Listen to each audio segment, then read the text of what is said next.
MLB insiders are reporting that Pete Alonso does not have a market right now in free agency. Could this lead to Alonso returning to the Mets on a team-friendly deal? I'm going to break that down on today's show.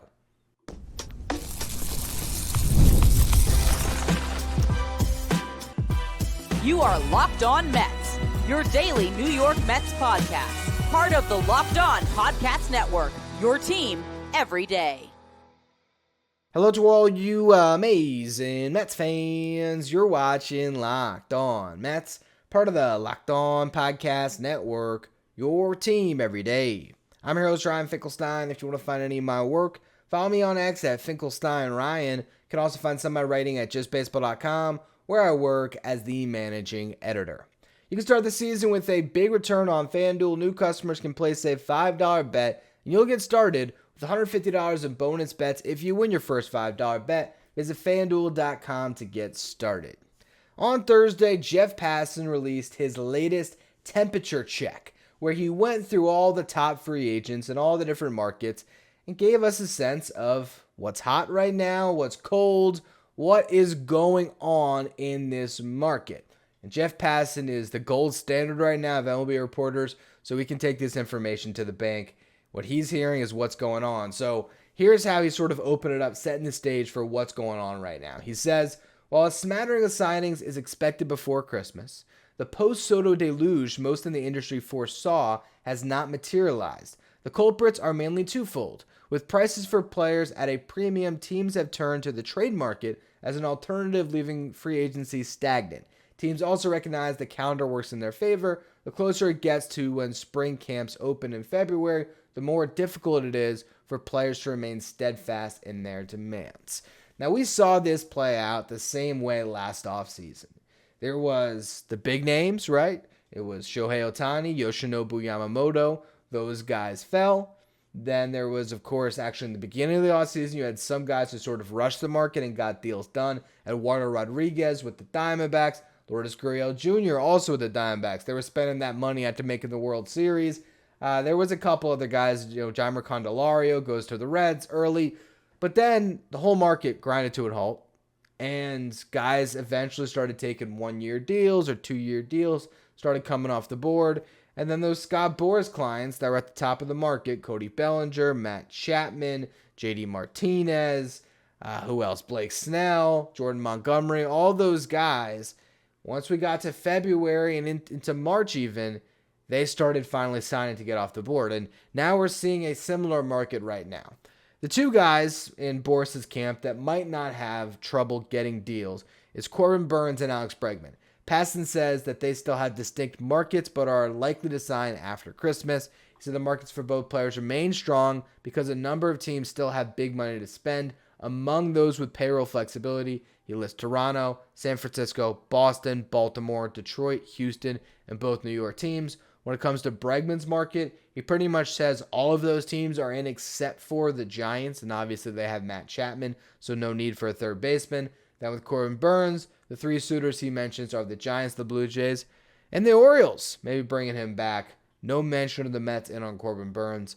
Really seems like the Mets are fine with where they're at with their starting rotation, knowing that they still have to add one more starter. But Passan mentions in this article the Mets are continuing to shop in that depth starter market, and they are expecting to be able to pluck one of these other starting pitchers a little bit later on in the offseason when the prices might come down. He talks about a cooling of the market when it comes to Sean Manaea, Nick Pivetta, Walker Buehler, those guys, and Jack Flaherty as well, who might have to come down there, ask a little bit if they want to get these deals done soon. And it could take a little bit, and that's where the Mets might strike and get one of those pitchers. But Pete Alonso is the topic of discussion for the show today, and Jeff Passan had a very interesting section about him in the piece. He says, on one hand, Alonso's consistent production, he plays all the time, has averaged 42 home runs and 110 RBIs in his five full big league seasons, and would fit in the heart of the batting order for every team in baseball, is unimpeachable. On the other, his profile frightens teams, he says.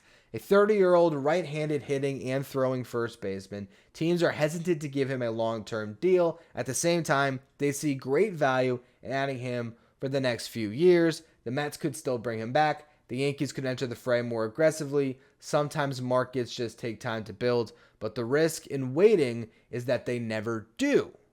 So this is one reporter.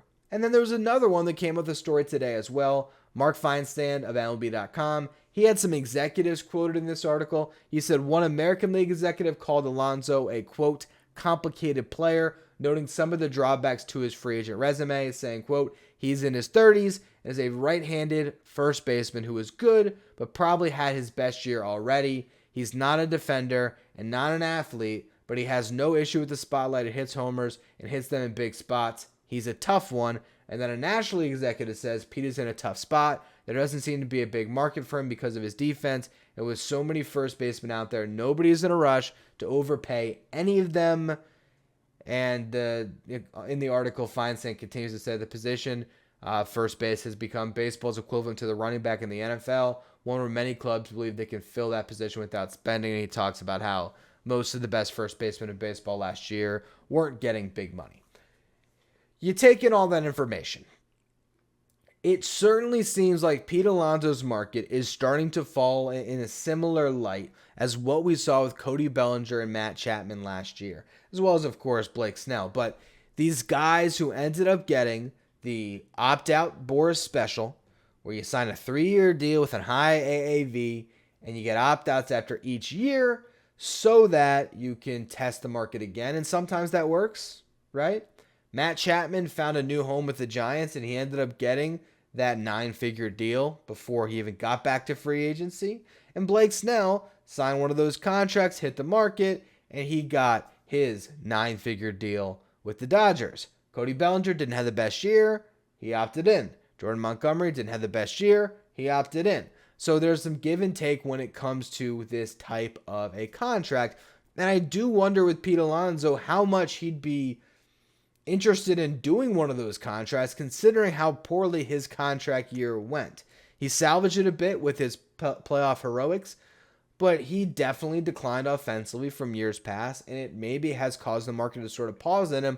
Also, as Passan mentions a bunch in here, as does Feinsand in his article, you have so many options at first base, not just Christian Walker. You got Paul Goldschmidt. You got Carlos Santana in free agency. You then go to the trade market. There's Lamont Wade. There's Josh Naylor. There's Nathaniel Lowe. There's Yandy Diaz. There's so many first basemen that can be had. Pete Alonso is sitting in a position where teams just aren't going to call, because if they call Scott Boras right now, he's asking for $25 million plus in 6 to 7 years, and that just might not develop on this market. So what we're going to talk about next is which teams could actually enter the fray. They're saying there's no market, but are there any teams where something could change and they would all of a sudden be a suitor for Pete Alonso? We'll talk about that in just a minute. First, though, quick word from our sponsors. Today's episode is brought to you by Rocket Money. Did Rocket Money help you find any subscriptions you forgot about or that you were paying for twice? That's definitely happened to me. I had a few subscriptions that I didn't even realize I was still paying for, but Rocket Money made it easy for me to track them all down. It's like having a personal assistant for your finances. Rocket Money is a personal finance app that helps you find and cancel your unwanted subscriptions and monitors your spending, helps you lower your bills so you can grow your savings. It brings everything together in one place, whether it's subscriptions, your spending habits, or even the goals that you want to hit this year. Rocket Money has over 5 million users and has saved a total of $500 million in canceled subscriptions, saving members up to $740 a year when using all the app's premium features. For me, one of the best features is simply that subscription tracker. I've used it to cancel services I wasn't using anymore, and I've already saved a ton. It's been such a lifesaver. It's so frustrating when you find out you've been just throwing money down the drain. And Rocket Money does help you identify those so that you can budget accordingly and take some of the stress away from your finances. Cancel your unwanted subscriptions and reach your financial goals faster with Rocket Money. Go to rocketmoney.com/lockedon today. That's rocketmoney.com/lockedon. rocketmoney.com/lockedon.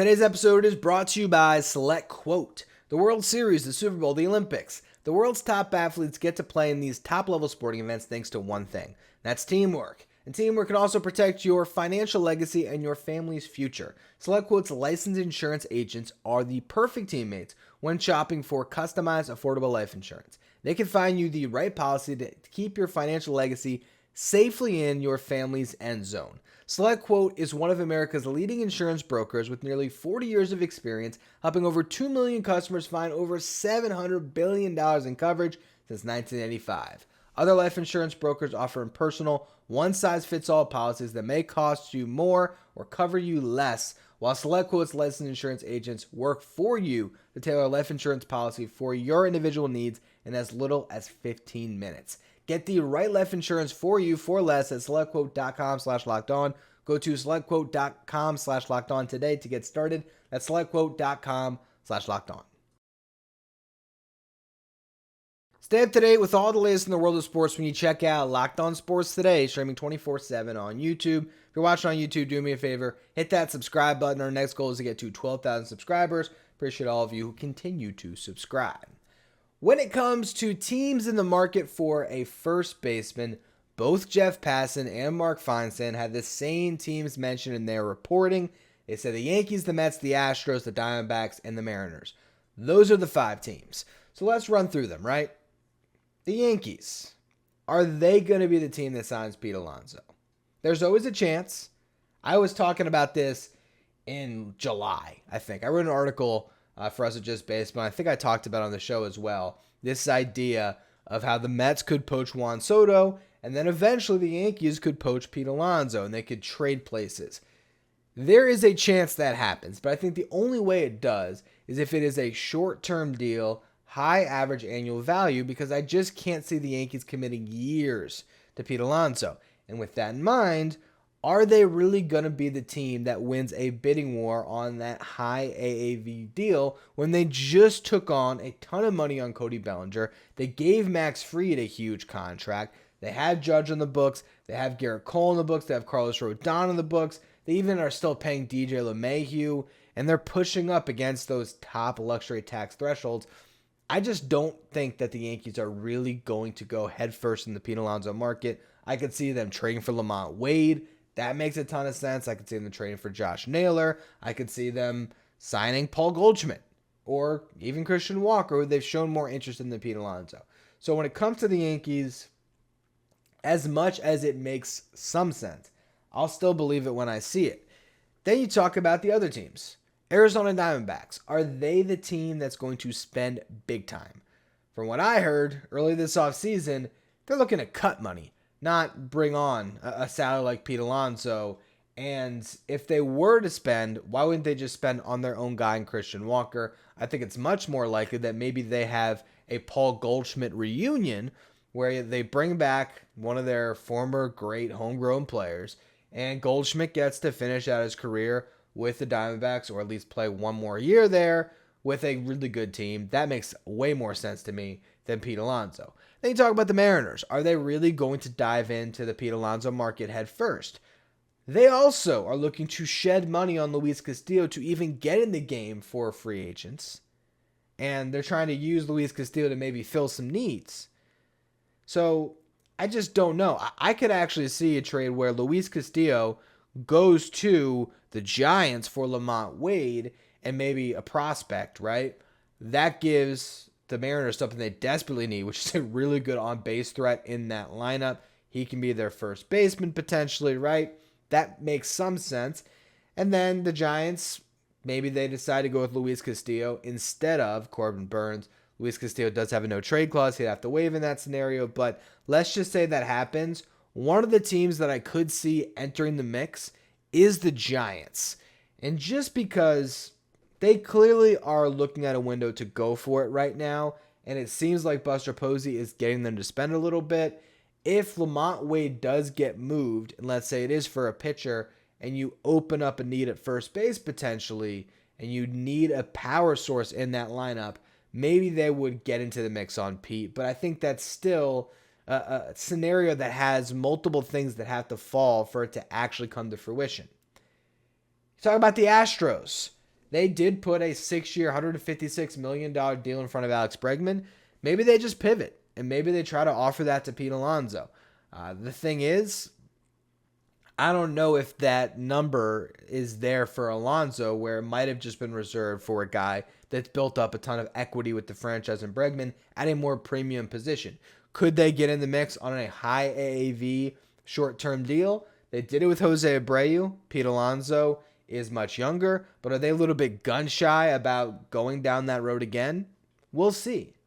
Ultimately, the more that you talk about these teams that could get in the mix for Pete Alonso, there is just not a single team that makes all the sense in the world where it's like, oh yeah, I see it. I see that team jumping in. I think the only way other teams really get in the mix is if this thing drags out forever and they see a chance to get in on a bargain. And I think before that happens, the New York Mets eventually can circle back to Pete Alonso, who might get through the holidays and is getting a little bit antsy and wants to know where he's going to play. And that's where you can have a more realistic dialogue about what his market should be and how much you sign him for. I think that's how this thing plays out. Mark Feinsand talked about in his report here how industry sources are speculating that Pete Alonso could sign a 5-year deal with between $125 and $140 million to return to the Mets with an opt-out clause after the first and or second year of the deal, giving him an opportunity to test free agency again. Now, for the Mets, why would you do that? Why would you give him a 5 or 6 year deal with those opt-outs? I think the idea is if Pete Alonso is amazing and he wants to test the market again, well, you got that amazing season and maybe you do move on. Maybe throughout the 2025 season, Pete Alonso is incredible, but so is Mark Vientos, and guess what? So was Brett Beatty or Ronnie Mauricio. And Vientos slid over and became a DH for you at some point during the season. And one of those other guys grabbed third base because they were a better defender and they were hitting. And all of a sudden, Pete Alonso hit 50 and says, I'm going to hit free agency again. He opts out. And you go, you know what? We can actually bring Vientos to first base. We have an answer at third. Or a bevy of other options that could happen for the Mets if that scenario ultimately broke out. But to give him that much money, $125 to $140 million on a 5-year deal, I think that seems maybe even a little bit steep based on the market that we are seeing here.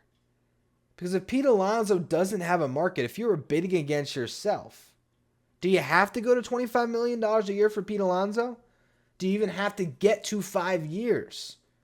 Or is there a world where the Mets look at Pete Alonso and they ultimately say, look, we're going to pay you, and we're going to pay you for your value as one of the best power hitters in the game, but that's over 3 years, or that's even a 2-year deal. Is there a world where the Mets go short term, or is it more likely that they go longer term on Pete Alonso here? But the average annual value ends up being a lot less than the $25 to $30 million range that Scott Boras probably went to the offseason hoping he would get for Pete. I want to talk about when the Mets pounce and what their strategy should be once they eventually do on Pete Alonso, how they can get the best possible deal. We'll talk about all that in just a minute. First, though, quick word from our sponsors. Today's episode is brought to you by FanDuel. Get ready to tackle the NFL action with FanDuel, America's #1 sportsbook. Because right now, new customers can bet $5. You're going to get $150 in bonus bets if you win. The FanDuel Sportsbook app gives you everything you need to place live bets on the NFL. It's all in one place. So when you get a hunch in the middle of the game, you can check out the latest stats, view live play-by-play, and so much more on the same page where you place your bets.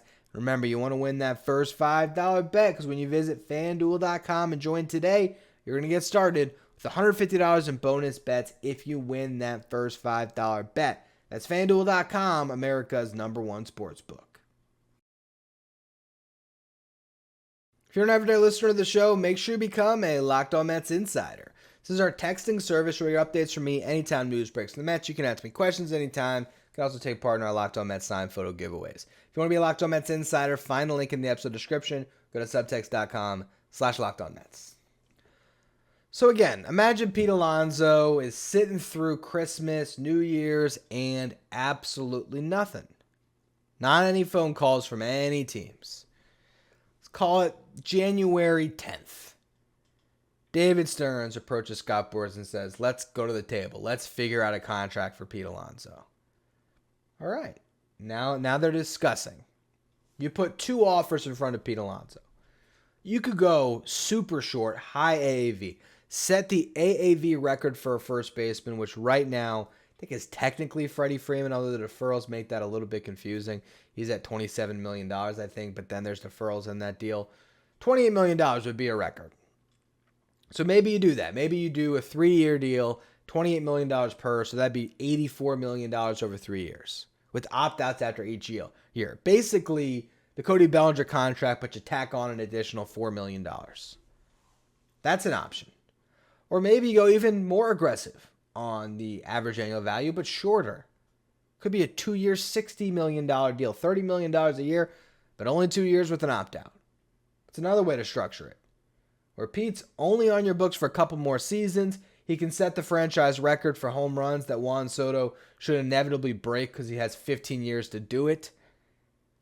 And then you move on after that if you want to. For me, though, throughout this offseason, I've always been pretty steadfast that the Mets will sign Pete Alonso and it will be a long-term deal. And the reason that I feel that way is because Steve Cohen owns the New York Mets. And just like we saw with Brandon Nimmo, these two sides, Boras and the Mets camp, came together and got a deal done to keep a homegrown Met with the club. I think the same thing's going to happen with Pete Alonso, but I believe it's going to end up coming at a dollar amount that's going to surprise people. And I've talked about the deferred money for the longest time. The fact that Pete Alonso seems to me like a great deferred money candidate where you can inflate the numbers for his ego and for Scott Boras' ego, but that inflated number is not what you're actually paying, and the deferred money brings down the total value. The value I look at, though, and the one that I predicted going into the offseason for just baseball, if it was just Pete Alonso, straight money deal, no deferrals, was 6 years and $140 million. That comes out to $23.33 and change million, right? Per season. It's more than Brandon Nimmo's getting. I think that could be important, right? To make him, when it comes to position players, the third highest paid guy behind Soto and Lindor. That was my original prediction. Now, I'm thinking maybe it's 5 years, 120. Now you're talking about $24 million per. But it's a 5-year deal instead of a 6-year deal. Does that get this thing done? I think there's a chance that it does. Or maybe it is a bigger money deal. But there's deferred money kicked in where it's 5 years. And maybe the number comes out, oh, Pete Alonso got 5 years, $175 million. Like, wow, did he really? But then you find out like half of that's deferred and the average annual value is way less. And honestly, that's still probably not likely as I'm trying to do the math in my head on that because that's what? $35 million per. There's no chance even with the deferrals that he's getting that. But the bottom line here, I think when you talk about the Pete Alonso contract, there's fans that have wondered, is he going to get $30 million a season? Only if it's a super short-term deal or if a lot of that's deferred and it brings the average annual value down. And honestly, I think when you really, boil it down, the average annual value when it comes to the luxury tax, I don't think it's even going to get to $25 million. I think it's going to come in less than $25 million. I think it's going to be somewhere between 20 and 25, and it might even be a little bit closer to that $20 million. It might be a 6-year deal that, again, looks inflated with deferred money, but when the average annual value comes in, what the luxury tax number is really going to be for the Mets, how that hits their payroll with how they have to think about building their teams long term, it's like right around Nimmo, which is 20.25, and maybe it's $21 million. We'll see. Is he going to get $200 million? No, he is not. Is he going to get more than 6 years? I doubt it. I think the one team that would give him 6 years is the Mets, and it would only be if the structure was super team friendly. I think more likely Pete Alonso ends up back with the Mets on a 5-year deal, and maybe there's an opt-out after the second year of that contract, and it's Great for the Mets. They get Pete Alonso for 2 seasons guaranteed. Pete gets a chance to maybe improve his value. If he wants to hit the market again at 32 years old, get a chance to maybe get a 4-year deal that's greater than the final 3 years remaining on his contract, whatever that contract is. I think that could be how it's structured. What Mark Feinsand suggests there as far as his industry sources saying that it could be that 5-year deal with an opt-out, I could see that. But I really don't think it's going to get to that point where it's $25 million per to get Pete Alonso. I just don't think so. I think this is going to end up coming down right into the Mets price range. I think they are waiting out this market, and they probably have a number in mind that they want to sign Pete Alonso to, and they don't want to pay over market.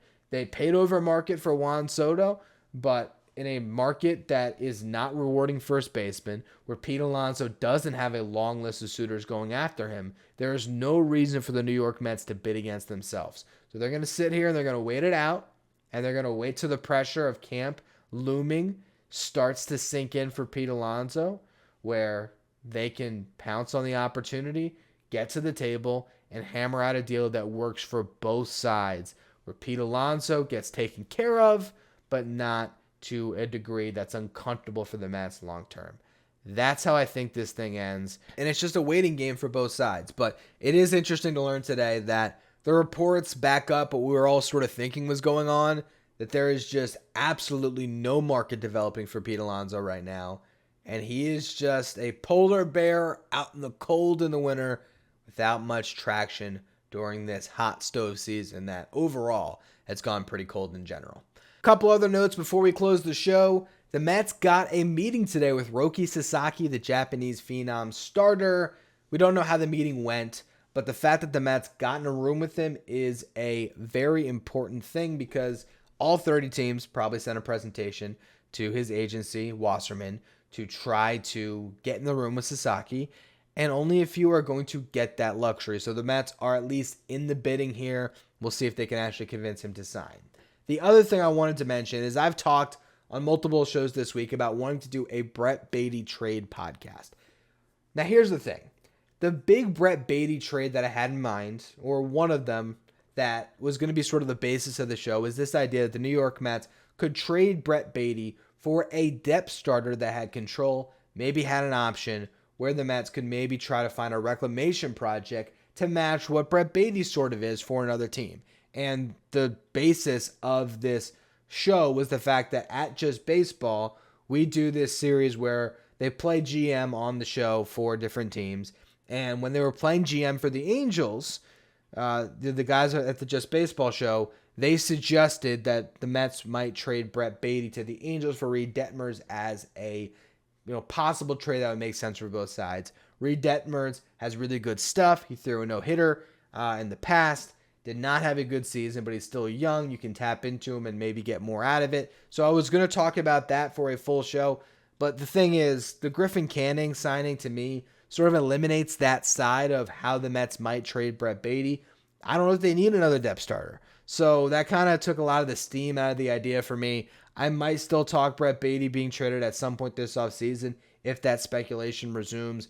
I would just say at this stage, Brett Baty would likely be included in a big trade as a second or third piece to sweeten the deal for a potential rebuilding club if the Mets make a big trade where a team could say, you know what, we'll take a shot and see if Brett Baty can be a change of scenery guy that helps us.